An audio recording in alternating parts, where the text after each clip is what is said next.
Hello mga langga! So ayan, sa ngayon ay magluluto ako ng ampalaya na may itlog. So ayan na, nag-i-slice na ako at i-ready ko na ang aking ingrediente.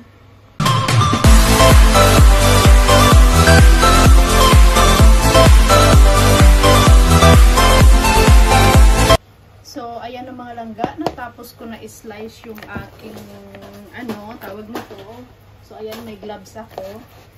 Lalagyan ko siya ng asin. Pipigaan ko siya ng asin, guys. Ganyan ako pag magluto nitong ampalaya. Kasi ayoko ng bitter. Ayoko ng mapait. Ganito din ba kayo magluto? Yung iba kasi hindi nila pinipigaan, no? Diretso na.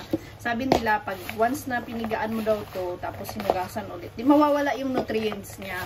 Okay lang, basta hindi lang mapait. Kasi kahit na pinigaan ko to ng asin, mapait pa rin naman siya eh. Alam nyo yun. So, ayan oh. So, ayan. Ganito ako pag ng ampalaya. Kasi kahit na pinigaan ko na siya, hinugasan, mapait pa rin naman. So, andyan pa rin yung pait. Nag-gloves ako para, syempre. So, ayan na. O, diba? Tapos kupiga nito, huhugasan ko rin siya.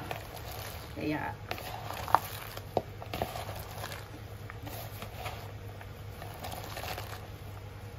ayan, piga-piga para maalis yung duga.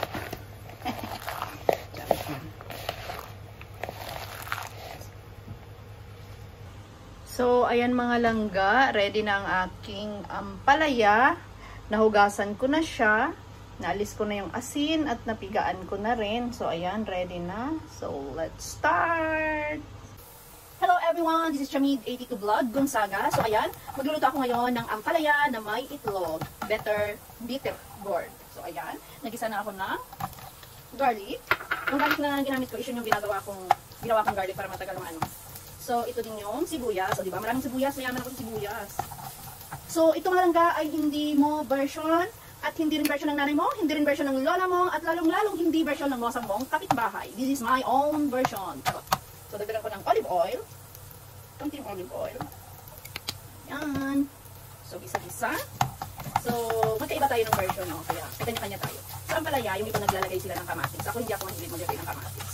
Ampalaya at, sibuyas lang at saka garlic. So, ayan, sutay-sutay hanggang sa mag-tender yung aking sibuyas.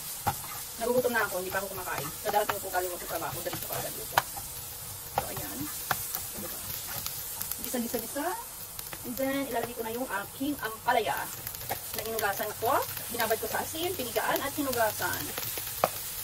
Ganyan yung way ko, kasi ayoko nung sobrang mapait. And then, syempre, yung black pepper. Kasi hindi ko pwede lagyan ng sili, kaya more black pepper na lang para medyo maanghang. At saka yung black pepper, mga langga, maganda din sa katawan. So, ayan. So, dito hanggang sa natin yung apoy.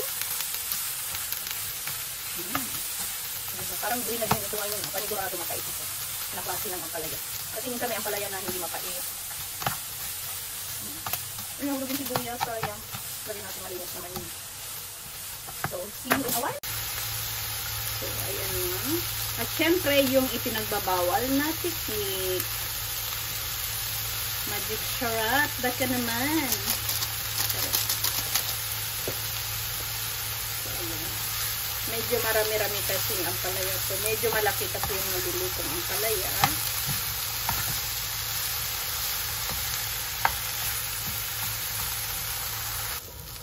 So, ayan mga langga. After isang eternity.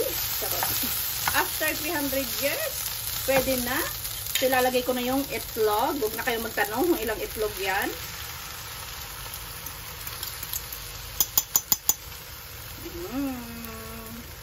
Yummy, yummy. So, pinaan ko lang yung apoy. Ayan, ilagay mo yan kasi sayang. Sayang yung itlog, dahil may bayad yan. Ayan. Diba? Mas gusto ko kasi na yung itlog is bumabalot siya mismo dito sa ampalaya. So, ayan. Para at least nalilesen yung pait. ng pait ng buhay niya. Ganun. So, ayan. Malapit na maluto. So, ayan na mga langga. Ready na ang aking ampalaya na maraming itlog. Diba? Pwede to serve na. Ako'y kakain na at ako'y gutom na. So, ayan. Pag ilang araw na ulam na naman to. Alam nyo ba yun mga langga? Kung hindi nyo pa alam yun, so ngayon alam nyo na. Pang ilang araw na ulam yan. Ayan. Magsiserve na ako para ako'y kakain na. So, ayan mga langga, ang aking ampalaya na may itlog at meron din akong 2 chicken pranks. Ako'y kakain na at ako'y nagugutom na. So, ayan. Thank you Lord for this food. Sa mga hindi pa nakapollow, please like, comment, subscribe at bell all na rin para ma-notify kayo sa mga bago kong upload videos. Please follow Chamid82 Vlog Gonzaga. So, ayan. Ako'y kakain na 5:14 PM, Kuwait time. So, ito na ang aking ampalaya na may itlog. Umuusok pa mga langga. So, ako'y kakain na at ako'y nagugutom na. Nag-aadan pa. So, ayan. Thank you so much mga langga. I love you guys. Let's eat mga langga. Ampalaya. Diba? Sabi ko sa inyo, mapait pa rin. Kahit pinigaan ko na siya. Bye.